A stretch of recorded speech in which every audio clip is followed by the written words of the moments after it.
from the College by the Lake, Coeur d'Alene, Idaho. Local, regional, national, and international guests discussing the issues and topics affecting the way you live are on Forum, the North Idaho College Public Forum, with your host and moderator, political scientist Tony Stewart.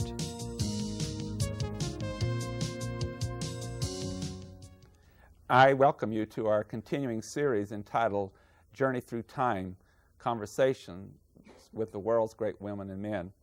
Over the past several weeks, we've had a discussion with some fascinating people in history, played by rather renowned individuals in our own time. Today we're going to come to you from the home of Sojourner Truth.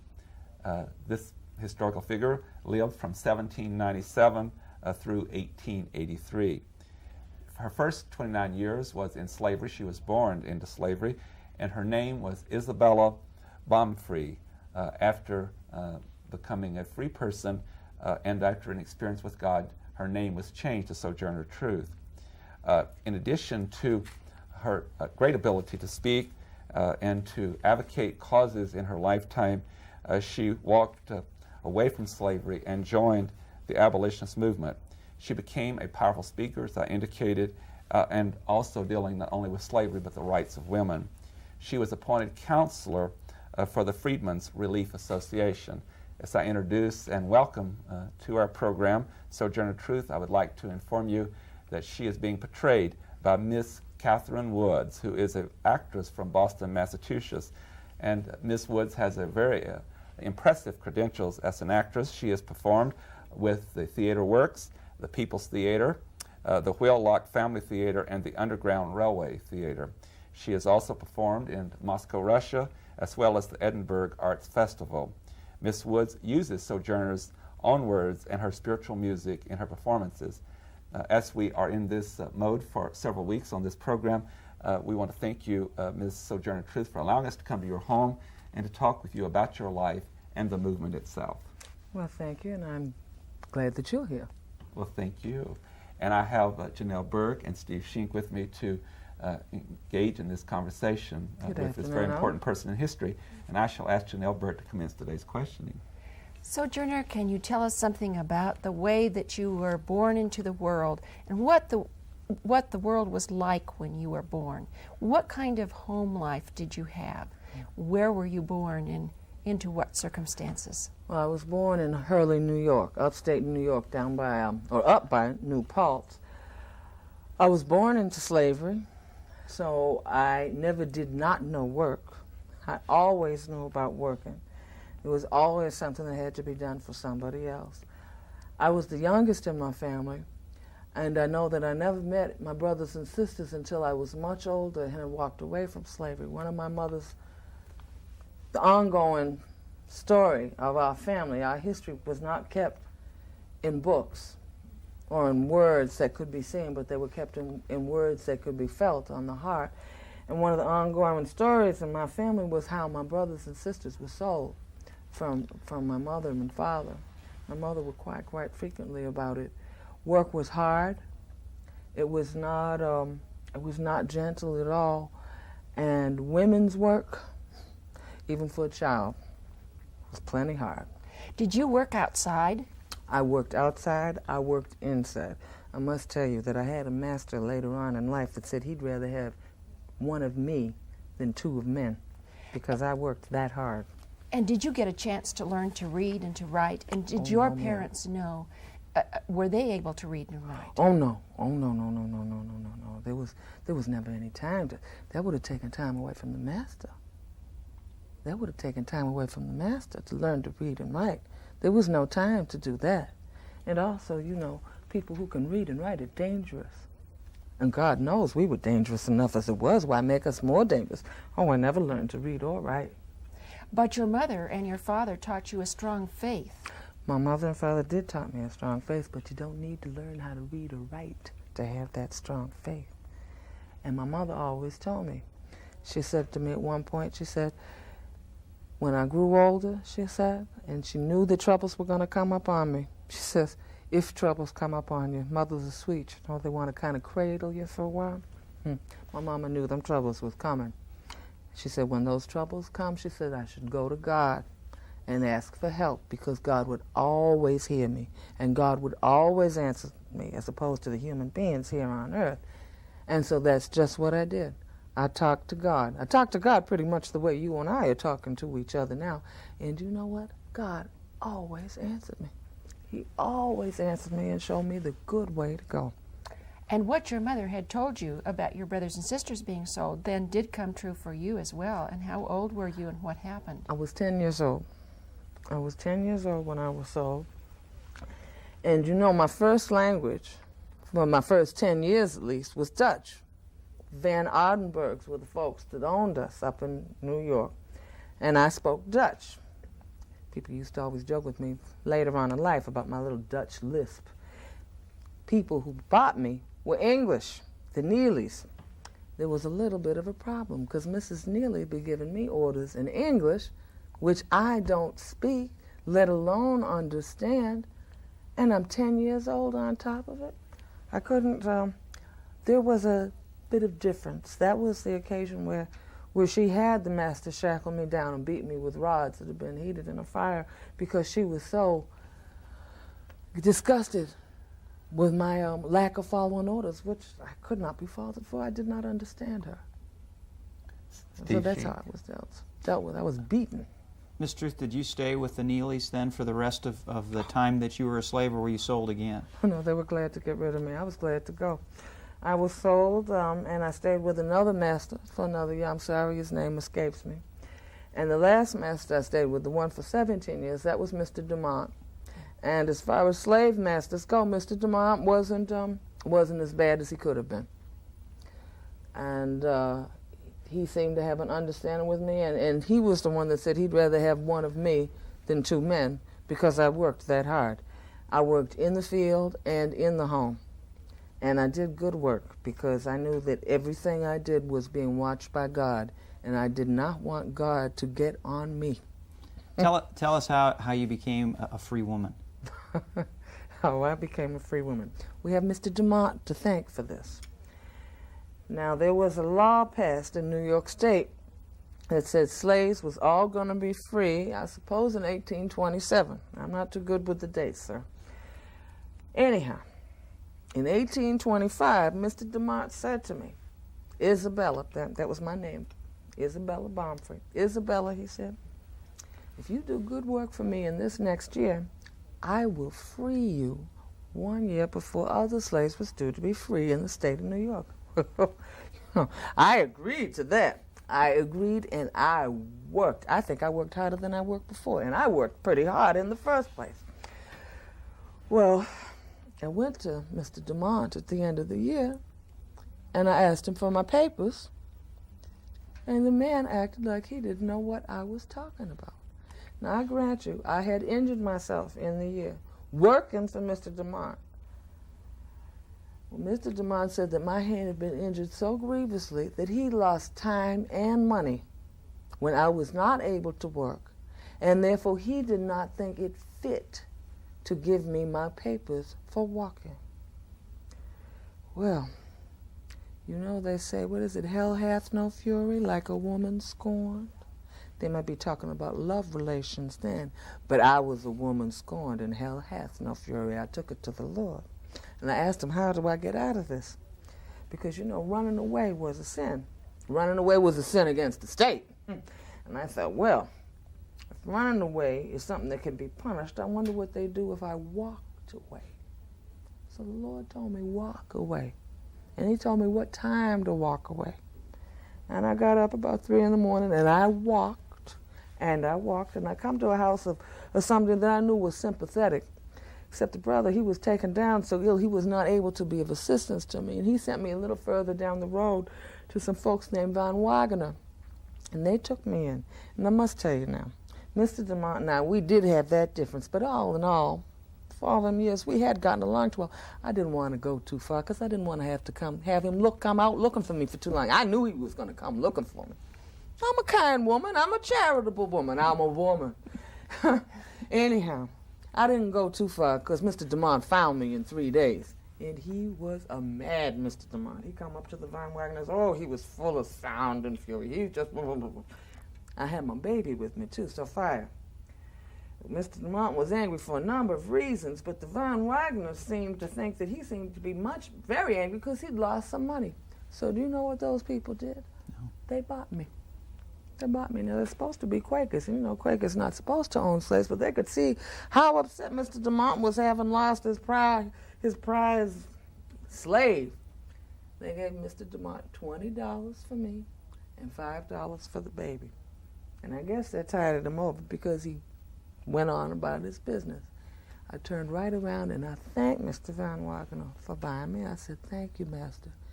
And that man said to me, I can't tell you. He said to me, "Child, I am not your master. We both serve the same master." I didn't know people could be so kind. I didn't know people could be so kind. So that is how I came to be away from Mr. DeMont, and I must say, I should probably thank him, huh? Well, now I owe him some gratitude, don't I? that answers the next question I was going to ask. Because leave it to me. Yeah. Well, aside from it being a wonderful story, I was concerned about, and I know Tony and Janelle are going to get into more of this in their follow-up questions, but I wondered how you had the courage to be an activist for the abolitionist movement as a runaway slave, but you had your papers and you were free from that point on. Is that right? Yes. And I think I probably would have anyhow, because this is something we've been talking about today, that sometimes you do just what you have to do, and it doesn't matter what's going to come afterwards. If God has given it to you that you are to do something, you don't question, you just do what has to be done. When you see injustices being done, you just go out and try to stop them and pray to God that He's given you the guidance and the protection. And I am lucky, I am blessed, because whenever I ask, I receive. My mama was right. He hears and He answers. Ms. Truth, once you joined the abolitionist movement, you became really well known, and you traveled many places, and you gave really dramatic speeches, and through the Freedmen's Relief Association, you were very effective. In fact, you went to the White House and you met with Abraham Lincoln. Frederick Douglass is certainly a person that you had contact with. Do two things for us as we're visiting your home. First of all, give us some idea of the things you did in these organizations. And number two, I would love to hear, as our viewers would, some of the message of what you said to prick the conscience of those people in America that were still supporting slavery. All right, now you know I'm kind of old, so you read the first part of that question. Sure. So the first part is that let's talk about those organizations and the people, what you did in the abolitionist movement. Well, I joined the abolitionists, obviously, and there was sort of a circuit places, you know, where you could go speak and hopefully speak to like-minded people, and maybe even get some people who were not like-minded to come around. So that's what I did. I went and preached. I went and preached for the cause of abolition. I went and preached for the cause of women.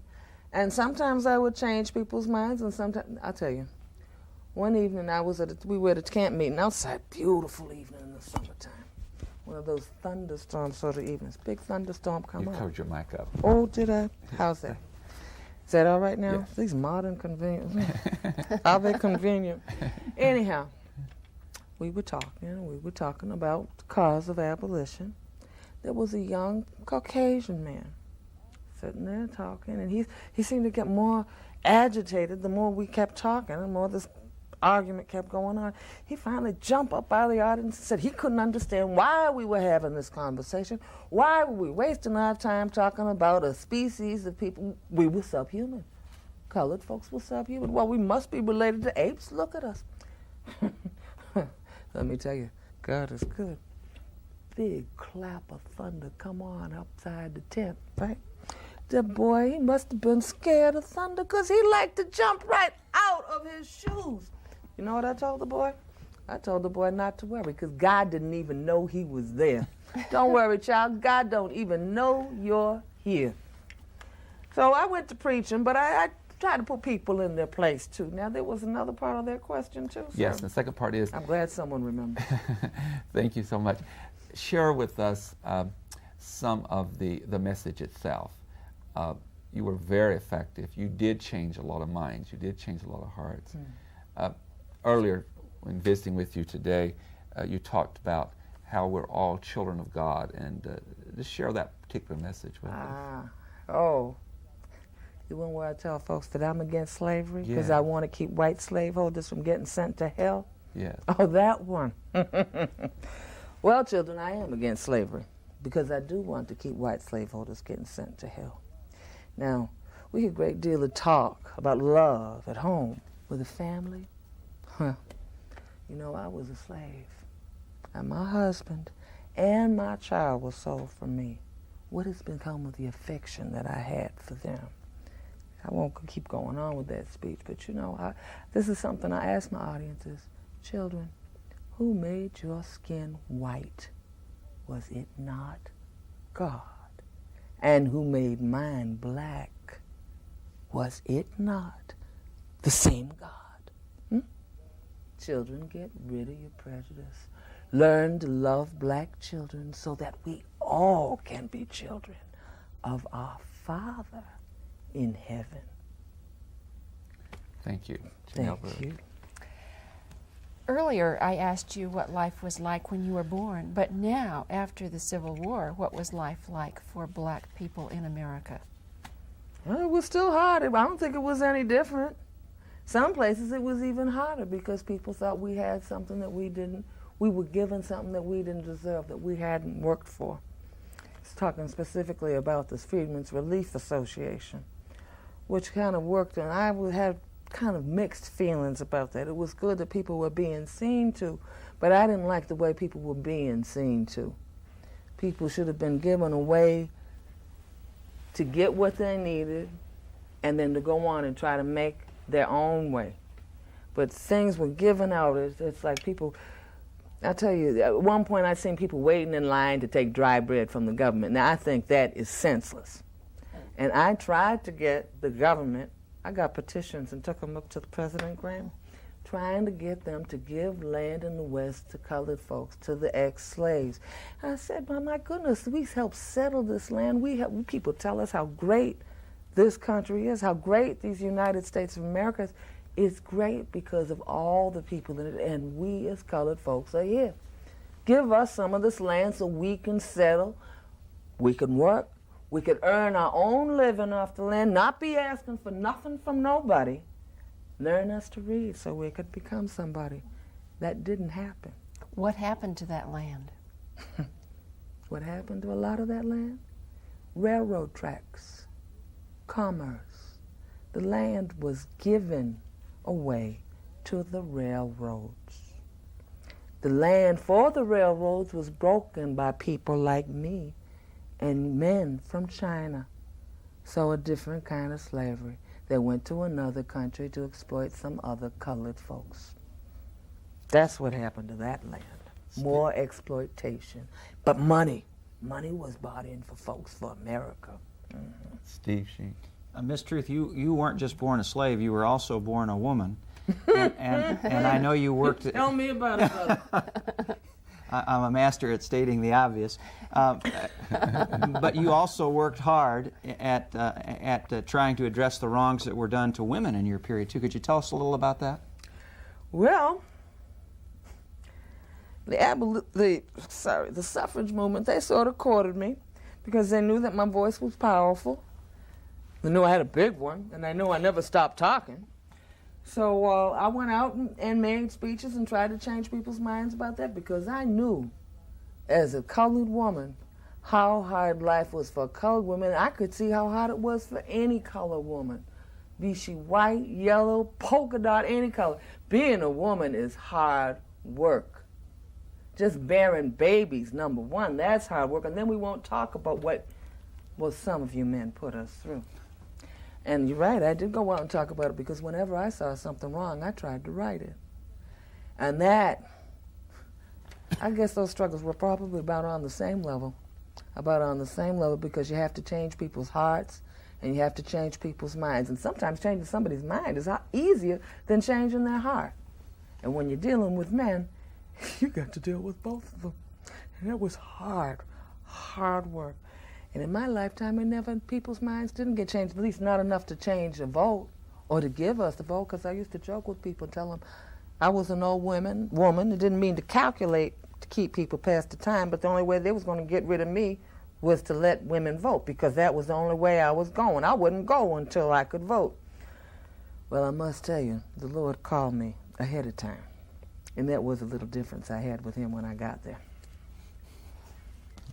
I want you to tell my guests I brought with me here today to your home about your meeting at the White House with Abraham Lincoln. Oh, honey, that was one of my greatest moments. I must tell you, he was such a nice man. I walked into his office, and you know I'm 6 feet tall. I met somebody a little taller than me. It was so nice to look up to a man.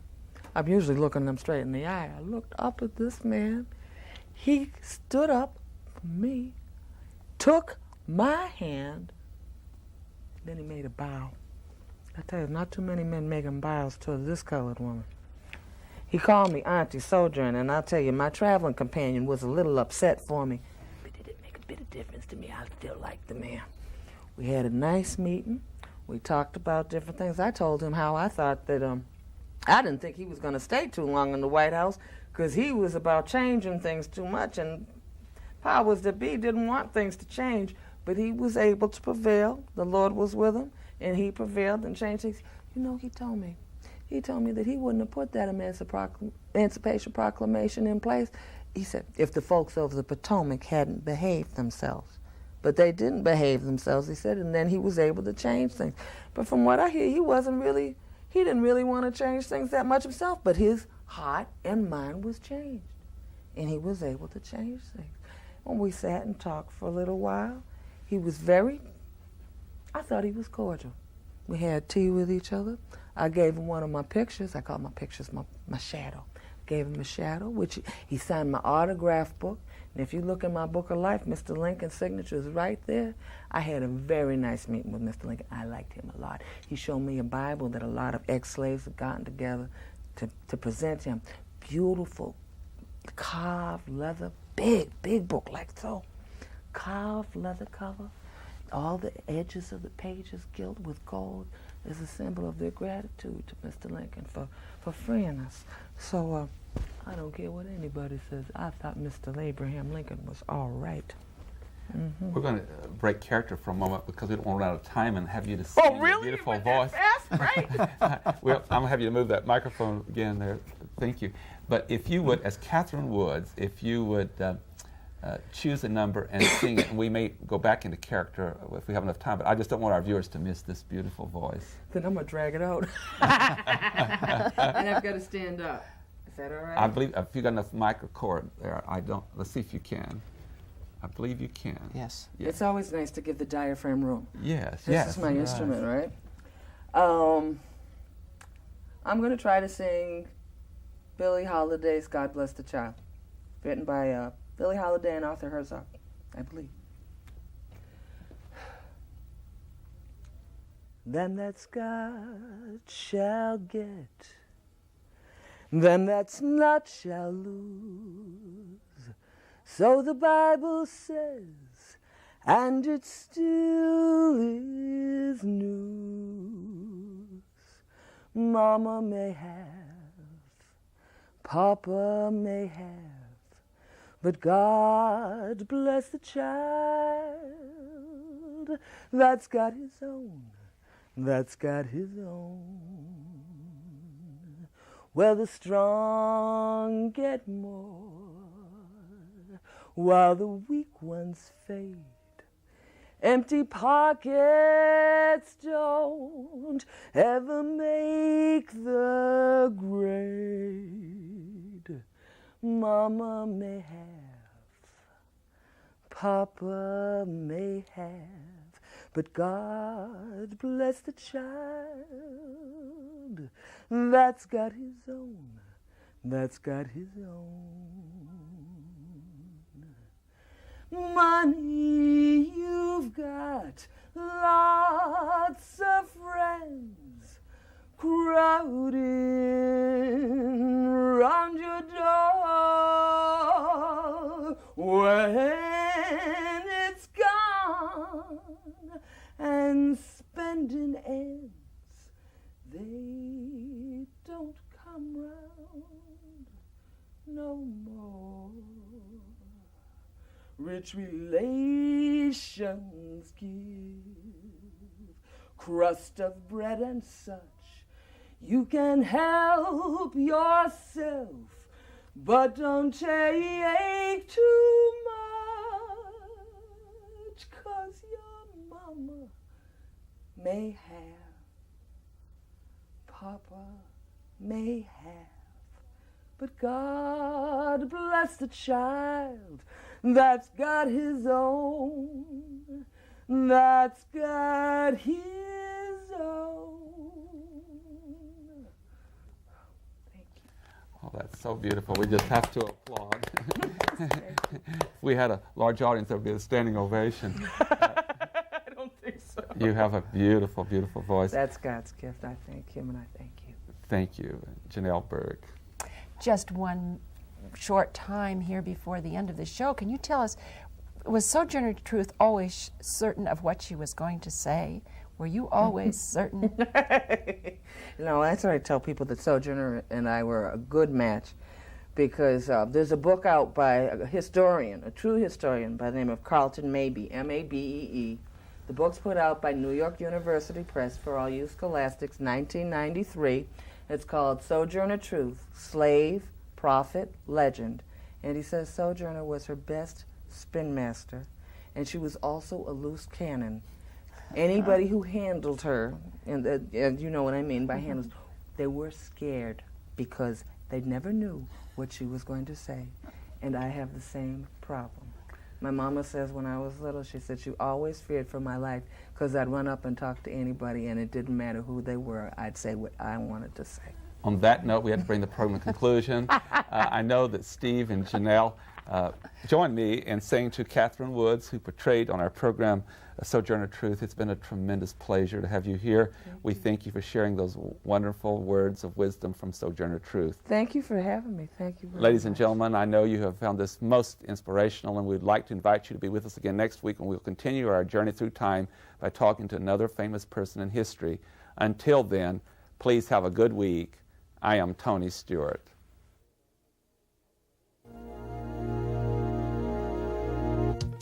The North Idaho College Public Forum was videotaped live from the studios of Instructional Technology on the campus of North Idaho College for viewing at this more appropriate time. We invite you to join us again next week for another all-new edition of the North Idaho College Public Forum on this public television station.